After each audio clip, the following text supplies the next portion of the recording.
دیگر طریقہ نماز استخارہ۔ نماز استخارہ کا طریقہ یہ ہے کہ جس کام کو شروع کرنا ہو پہلے اس میں استخارہ دیکھ لے۔ مسنون استخارے میں خواب وغیرہ کی ضرورت نہیں ہے، صرف قلبی اطمینان کافی ہے۔ اگر وقت نہ ہو تو صرف دعا کریں، اور اس کا طریقہ یہ ہے کہ 2 رکعتیں استخارے کی پڑھیں۔ پہلی رکعت میں الحمد کے بعد قل یا ایھا الکافرون، اور دوسری میں قل ھو اللہ احد پڑھے۔ سلام پھیرنے کے بعد اللہم انی استخیرک بعلمک واستقدرک وبقدرتک واسألک من فضلک العظیم فإنک تقدر ولا اقدر تعلم ولا اعلم وانت علام الغیوب اللہم ان کنت تعلم ان ھذا الامر خیر لی فی دینی ومعاشی وعاقبۃ امری اوفا عاجل امری واجلہ فقدرہ لی ویسیر لی ثم بارک علی فیہ وان کنت تعلم ان ھذا الامر شر لی فی دینی ومعاشی وعاقبۃ امری اوفا عاجل امری واجلہ فاصرفہ انی واصرفنی عنہ واقدر لی الخیر حیث کان ثم ارزنی بہ۔ یہ پڑھیں۔ دیگر طریقہ دوسرا استخارے کا یہ ہے کہ مشائخ رضوان اللہ تعالیٰ علیہم فرماتے ہیں کہ عشاء کی نماز کے بعد استخارے کی نیت سے 2 رکعتیں پڑھے، اور ہر رکعت میں الحمد کے بعد قل ھو اللہ احد 3 بار پڑھے۔ سلام کے بعد اول و آخر میں 3 بار درود شریف پڑھ لیا کرے، اور یا سلم نہیں 360 بار پڑھے۔ اس کے بعد یا علیم و علمنی، یا بشیر و بشرنی، یا خبیر و خبرنی، یا مبین و بین لی 400 بار پڑھے۔ اس کے بعد منہ قبلہ کی طرف کر کے، رو قبلہ ہو کر، اور سر قطب کی طرف اور پیر دکن کی طرف کر کے زمین پر سو رہے۔ اگر معذور ہو تو اس کو اختیار ہے، لیکن کسی سے گفتگو نہ کرے، اور درود شریف پڑھتا ہوا سو جائے، اور اس عمل کو 2 شنبہ یا جمعرات کی رات کو کرے۔ اگر ایک شب میں نہ معلوم ہو تو 3 یا 7 رات تک کرے، اور انشاءاللہ جو کچھ مقصد حاصل ہوگا حاصل ہو جائے گا انشاءاللہ، جو کچھ کہ اس کا مقصود ہوگا۔ دیگر اور ایک طریقہ یہ ہے کہ سورہ فاتحہ 100 بار، سورہ ناس 3 بار، سورہ فلق 3 بار، سورہ اخلاص 3 بار، سورہ کافرون 3 بار، چاروں قل اور الحمد، سورہ اذا جاء نصر اللہ والفتح 25 بار۔ اس کے بعد جس قدر ہو سکے درود شریف پڑھے، یہاں تک کہ درود شریف پڑھتے پڑھتے سو جائے، اور سوتے وقت داہنے ہاتھ پر پھونک کر اور ہاتھ گلے کے نیچے رکھ کر سوئے، انشاءاللہ مقصود حاصل ہوگا۔ اب دیگر بیان اعمال صبح و شام کے جو اعمال ہیں، قلب اشغال میں مشغول ہونے والے کو واجبات و فرائض اور سنتوں کے علاوہ بعض عبادتیں اور اسوہ و وظائف زبانی بھی جو قلب کی صفائی میں مددگار اور معاون ہیں ضروری کرنا چاہیے۔ چنانچہ تہجد کی 12 رکعتیں اور 6 یا 2 اشراق کی رکعتیں اور چاشت کی رکعتیں، اور صلاۃ الزوال جو ہے اس کی 4 رکعتیں، اور صلاۃ الاوابین کی 6 رکعتیں، اور بعض لوگ 20 بھی کہتے ہیں، اور 4 سنتیں نماز عصر سے پہلے، اور 4 سنتیں عشاء سے پہلے، اور فرصت ہونے کے بعد، فرصت ہونے کی صورت میں جمعے کے دن صلاۃ التسبیح، اور ایام بیس کے 3 روزے، اور جمعرات اور 2 شنبے کے 2 روزے، اور شوال کے 6 روزے، اور ابتداء ذی الحج کے 9 روزے، اور اگر یہ نہ ہو سکے تو عرفے کا روزہ ضرور رکھے، اور روزے کا جو اوائل رجب و شعبان کے 8 روزے رکھے، اور قرآن شریف اس قدر پڑھے کہ 40 روز میں ختم ہو جائے، اور نماز صبح کی فرض اور سنت کے درمیان بسم اللہ کے ساتھ الحمد 41 بار پڑھے، اور نماز صبح کے بعد سورہ یاسین اور 10 بار کلمہ تحرم اور 100 بار سبحان اللہ وبحمدہ سبحان اللہ العظیم وبحمدہ استغفر اللہ، سبحان اللہ وبحمدہ سبحان اللہ العظیم وبحمدہ استغفر اللہ 41 بار، اور اللہم صلی علی سیدنا محمد جس قدر ہو سکے پڑھے، اور ظہر کی نماز کے بعد انا فتحنا، اور اگر ہو سکے ایک منزل دلائل الخیرات پڑھے، اور عصر کی نماز کے بعد سورہ ام یتساءلون اور 100 بار آیت کریمہ، اور مغرب کی نماز کے بعد سورہ واقعہ، اور عشاء کی نماز کے بعد 100 سورہ سجدہ اور 100 سورہ ملک، اور 100 بار یا حی یا قیوم برحمتک استغیث،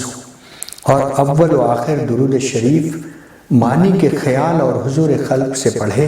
اور صبح و شام سید الاستغفار 1 بار، اور خدا کے 99 نام 1 بار، اور اللہم انت السلام ومنک السلام وعلیک یرجع السلام حینا ربنا یا السلام وادخلنا دار السلام تبارکتا ربنا وتعالیت یا ذو الجلال والاکرام، اور آمن الرسول آخر سورہ تک 1 بار، اور اعوذ بکلمات اللہ التامات کلہا من شر ما خلق 3 بار، اور سورہ حشر کی آخر آیتیں 1 بار، اور بسم اللہ الذی لا یضر مع اسمہ شیء فی الارض ولا فی السماء هو السمیع العلیم 3 بار، اور رضیت باللہ ربا وبالاسلام دینا وبحمدہ نبی صلی اللہ علیہ وآلہ وسلم 3 بار، اور حزب البحر 1 بار، اگر ہو سکے ہر نماز کے بعد آیت الکرسی 1 بار، اور سبحان اللہ والحمدللہ ولا الہ الا اللہ واللہ اکبر 33 بار، اور چوتھا کلمہ لا الہ الا اللہ وحدہ لا شریک لہ لہ الملک ولہ الحمد للہ یحیی و یمیت وہو حی لا یموت بیدہ الخیر وہو علی کل شیء قدیر پڑھے، اور کھانا کھانے سے پہلے بسم اللہ الرحمن الرحیم اللہم بارک لنا فیہ، اور کھانا کھانے کے بعد الحمدللہ الذی اطعمنا وسقانا وجعلنا من المسلمین پڑھے، اور سوتے وقت الحمدللہ اور آیت الکرسی 1 بار، اور معوذ 3 بار، اور سورہ کہف کی آخر کی آیتیں پڑھے، اور سو کے اٹھے تو کلمہ تحرم پڑھے، اور پائے جو بیت الخلاء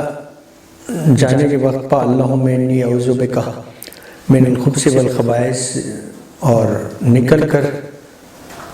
غفرانک، اور ہر وقت اٹھتے بیٹھتے بسم اللہ واللہ اکبر واللہم انی اسألک رضاک کہنے کی عادت ڈالے، اور بعد نماز فجر و عصر مسبحات 10 پڑھے، اور بہت سے اوراد ہیں اگر کرنا چاہے تو دوسری حدیثوں میں جیسے حسن حسین میں دیکھیں، باقی ہر حالت میں اشغال قلبی میں مشغول رہے، اور بعض بزرگ سکون طبیعت اور اطمینان کے واسطے نماز ظہر یا نماز چاشت کے بعد ختم سلسلہ بھی پڑھتے ہیں، جو بھی سلسلہ ہوتا ہے اس میں جو دستر پہ پڑھا جاتا ہے وہ پڑھتے ہیں، اور اس کا طریقہ یہ ہے کہ پہلے 7 بار الحمد، اس کے بعد سورہ علم نشرہ اور 79 بار درود شریف 100 بار پڑھے، اور اس کے بعد 1000 بار سورہ اخلاص، اس کے بعد 7 بار الحمد اور 100 بار درود شریف اور 100 بار یا قاضی الحاجات، اور پھر 100 بار یا کافی المہمات، اور پھر 100 بار یا دافع البلیات، اور پھر 100 بار یا حل المشکلات، اور پھر 100 بار یا رافع الدرجات، اور پھر 100 بار یا شافی الامراض، اور پھر 100 بار یا مجیب الدعوات، اور پھر 100 بار یا ارحم الراحمین، یا مجیب الدعوات یا ارحم الراحمین پڑھے۔ جو دستر ہوا کرتے ہیں 4 سلاسل میں، سلسلے عالیہ میں، 4 میں، اس میں ہر مشکل اور ہر مہم کے واسطے وضو کر کے رخ قبلہ ہو کر بیٹھے، پہلے 10 بار درود پڑھے، اس کے بعد 360 بار لا ملجا ولا منجا من اللہ الا الیہ پڑھ کر علم نشرہ 360 بار پڑھے، اور پھر دعائے مذکور 360 بار اور درود پڑھ کر ختم کرے، اور خدا سے دعا مانگے، اور اپنے آپ پر دم بھی کر لے۔ اور دیگر طریقہ سلاسل کا یہ ہے کہ کسی بڑی بات حاصل کرنے کے لیے پہلے 2 نفلیں پڑھے، اس کے بعد 111 مرتبہ سورہ علم نشرہ، بعد کلمہ تمجید 111 بار اور سورہ یاسین 1 بار پڑھے، اور اگر بڑا ختم کرنا ہے تو سورہ علم نشرہ 1011 مرتبہ پڑھے، اور چھوٹے ختم کی سورت میں 141 بار، لیکن جو سورت ہو اس میں اس کے بعد 111 بار درود پڑھے، اور خدا سے اپنی مراد مانگے اور دعا کرے۔ سلوک کے راستوں کا پورا بیان اور ان کے دفعے کا بیان، حدث نفس اور بیکار خیالات اور لغو و فکریں اور تشویش ہر طالب کی راہ سلوک میں مانع ہوتی ہے، اس کا تزکیہ لازم ہے، اور یہ بہت سخت مرض ہے۔ بزرگوں نے اس کے علاج اس طرح سے تجویز کیے ہیں کہ اگر برے خیالات کی وجہ سے اشغال اور نسبت قلبی اور میں کوئی خلل واقع ہو تو نہائے اور نئے کپڑے پہنے اور خوشبو لگائے، اور خلوت میں شور و غل کی آواز جہاں نہ آتی ہو بیٹھے، اور نعوذ 3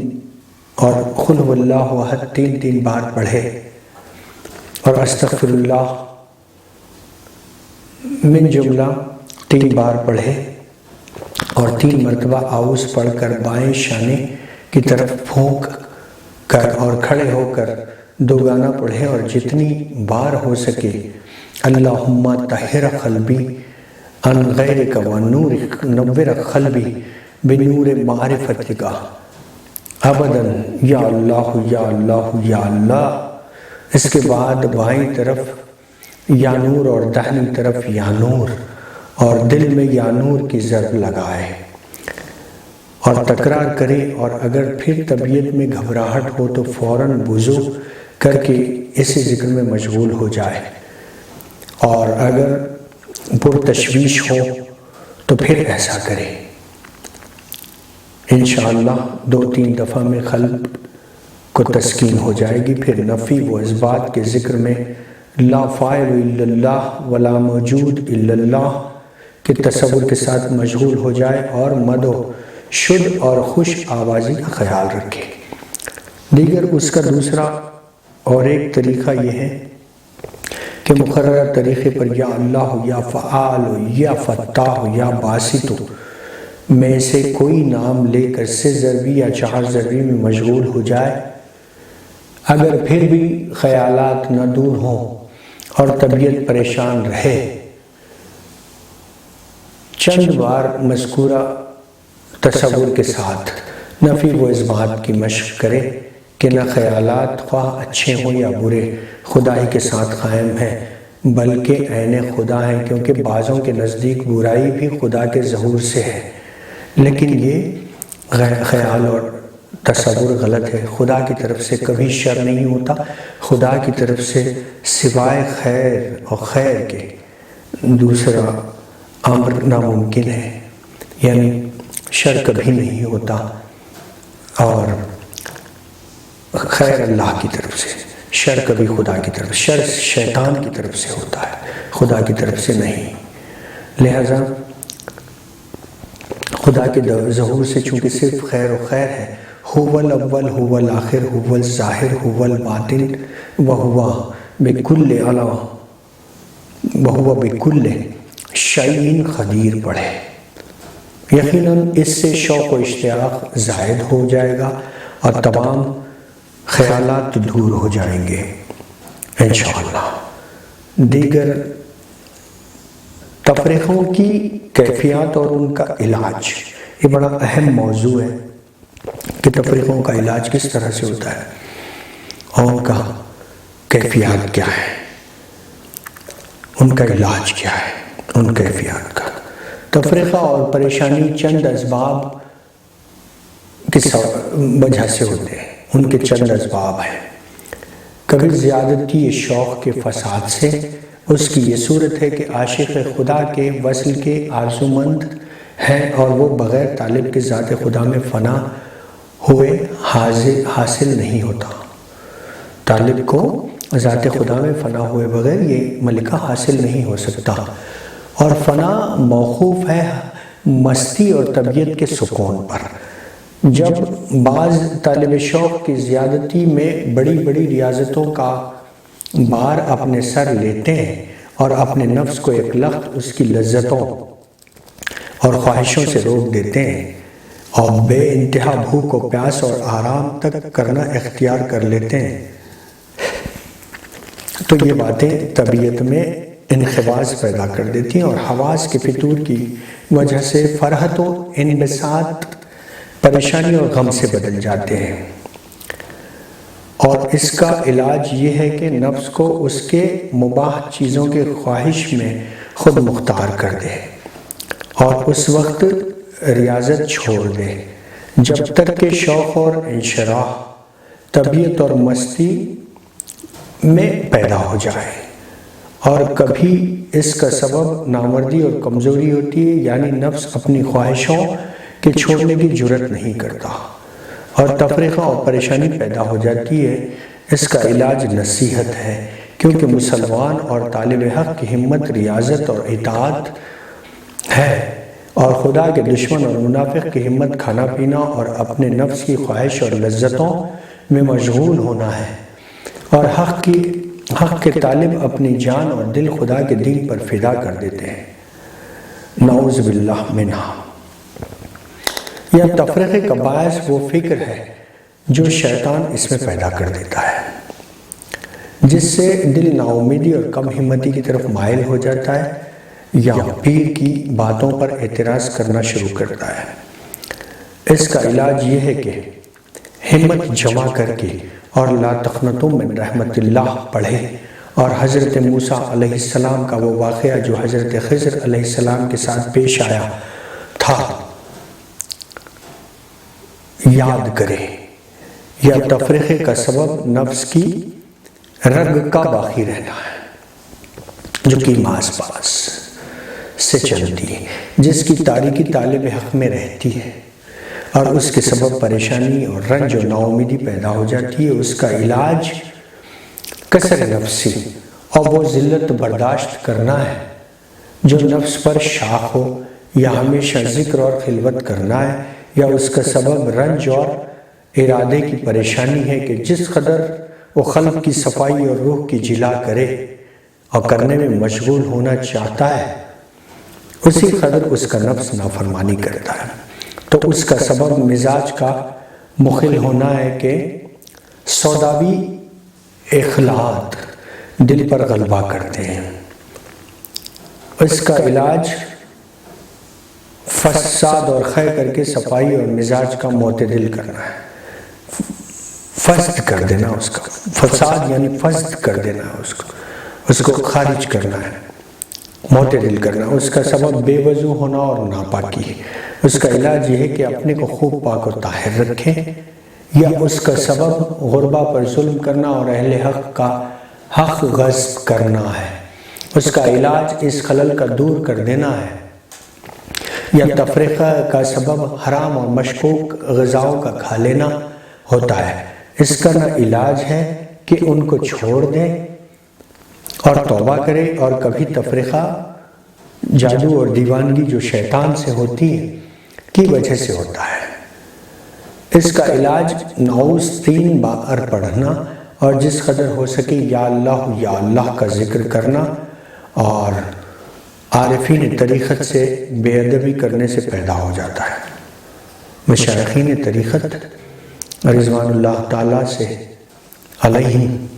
سے بے ادبی کرنے کے سبب پیدا ہو جاتا ہے۔ اس کا علاج اس سبب کا دور کر دینا ہے۔ علاوہ اس کے تفریقہ اور تشویش کے دور کرنے کے واسطے بدن اور کپڑوں کی پاکی کے ساتھ نفی و اثبات کرنا چاہیے۔ نفی و اثبات، لا الہ الا اللہ۔ اور یہاں پر ایک طریقہ کار مقصود حاصل کرنے کے لیے اور ایک شغل ہے جس میں مقصد حاصل ہونے کے لیے حضرات اہل طریقت نے چلے مقرر کیے ہیں، اور اس کے فائدے اور سندیں سلوک کی بہت سارے مکتوبات و ملفوظات اور جریدوں کتابوں میں موجود ہیں۔ اس مختصر بیان میں ان کو تفصیلی طور پر وضاحت کے ساتھ پیش شاید نہیں کیا جا سکتا ہے، لہذا طریقہ یہ ہے کہ پہلے نیت خالص کرے، یعنی صرف خدا کی رضامندی کا سنت کی اتباع میں قصد کرے، اور غیر خدا سے بغرض عبادت فراغ حاصل کرے، اور خدا کے ذکر کا قصد کرے، اور خلوت کے واسطے جامع مسجد بہتر ہے تاکہ جمعہ اور جماعت کی فضیلت سے محروم نہ رہ سکے، تو نہائے اور نئے کپڑے پہنے اور خوشبو لگائے۔ پھر شعبان کی 20ویں تاریخ عصر کی نماز کے پہلے جو نوافل کے پڑھنے کا وقت ہے، اعوذ بسم اللہ اور نعوذ 3 اور کلمہ تمجید پڑھ کر پیر کے واسطے سے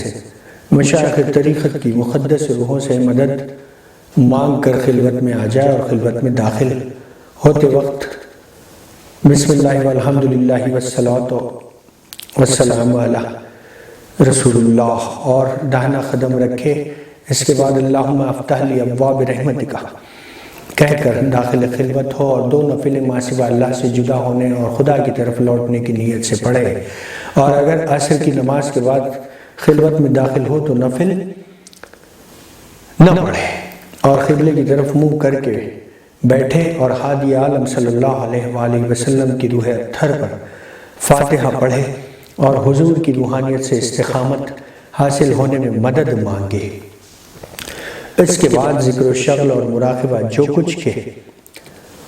اس کو پیر سے پہنچا ہے، استاد روحانی سے، اس میں مشغول ہو جائے۔ اور خلوت کی شرطیں یہ ہے کہ ہمیشہ روزہ رکھنا، کم سونا، لوگوں سے کم ملنا، اور طہارت اور عبادت پر ہمیشگی کرنا، اور درود پڑھنا، اور ہمیشہ ذکر کرنا، ان تمام شرطوں اور ارکان خلوت کا خیال رکھنا، اور ان میں سے کسی سے غفلت نہ کرے تاکہ خلوت کے مفید نتائج مرتب ہوں۔ اور رمضان کے آخر 10 دن کی طاق راتوں یعنی 21، 23، 25، 27، 29 میں تمام رات جاگا کرے تاکہ لیلۃ القدر کی برکت سے فائدہ اٹھا سکے۔ اس کے سوا اور راتوں میں رات کے تہائی حصے تک جاگے اور ذکر کرتا ہوا سو جائے۔ جب آخر کی تہائی رات آئے اٹھ کر جلدی استنجا اور وضو کرے، پھر تہجد کی نماز پڑھے اور ذکر و شغل اور مراقبے میں صبح تک مشغول رہے۔ جب عید کا چاند دکھائی دے مغرب کی نماز کے بعد 2 گانا پڑھ کر خلوت سے باہر آ جائے۔ شرائط خلوت یہ ہیں، شرائط خلوت کہ اکابرین عارفین فرماتے ہیں کہ خلوت کی چند شرطیں لازم و ملزوم ہیں، جس میں پہلی یہ کہ ہمیشہ باوضو رہے اور جس وقت ٹوٹ جائے فوراً کرے، کیونکہ اس سے انشراح طبیعت اور خلق کی نورانیت بڑھتی ہے۔ اور دوسرا یہ کہ ہمیشہ روزہ رکھنا اور نماز مغرب کے پہلے افطار کرے، اور عشاء کی نماز کے بعد کھانا اگر اس سے پریشان ہو جاتا ہو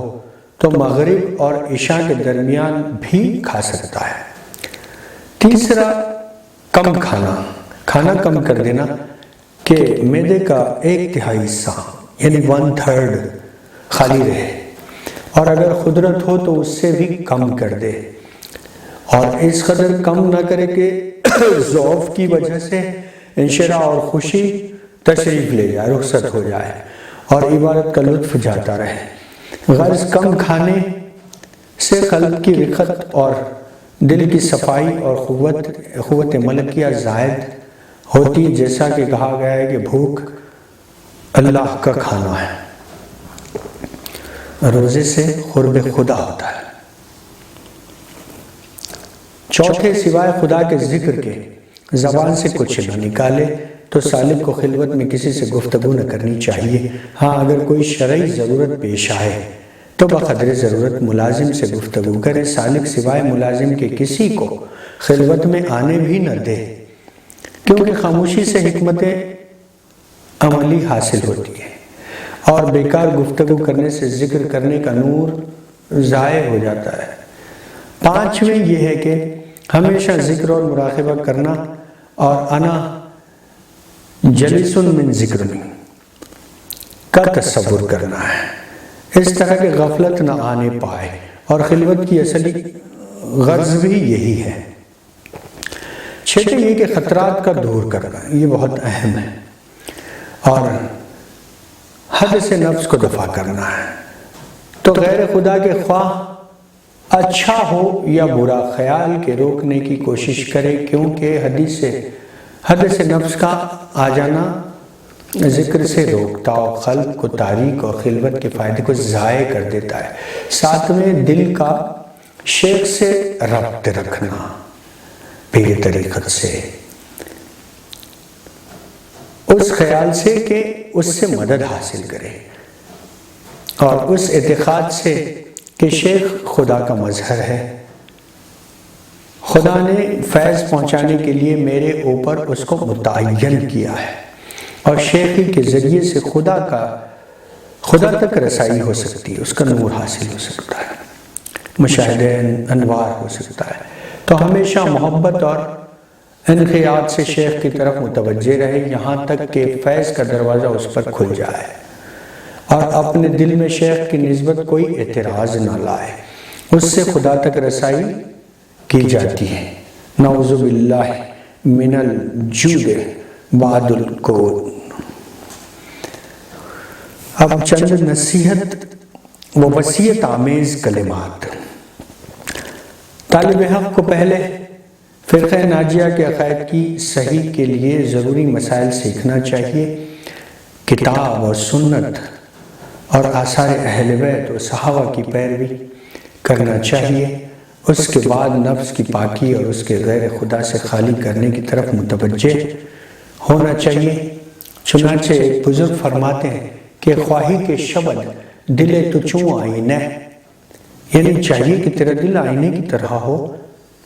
10 چیز بروں کنز درون سینہ، 10 چیزوں کو سینے کے باہر نکال دے، سینے کے باہر کر دے، کہ حرص و عمل و غضب و دروغ و غیبت، حرص و عمل و غضب و دروغ و غیبت، بخل و حسد و ریا و کبر و کینہ، حرص و عمل و غضب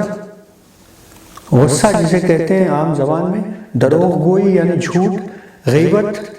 کسی کی غیبت کرنا، بخل اور حسد اور ریاکاری، دکھاوا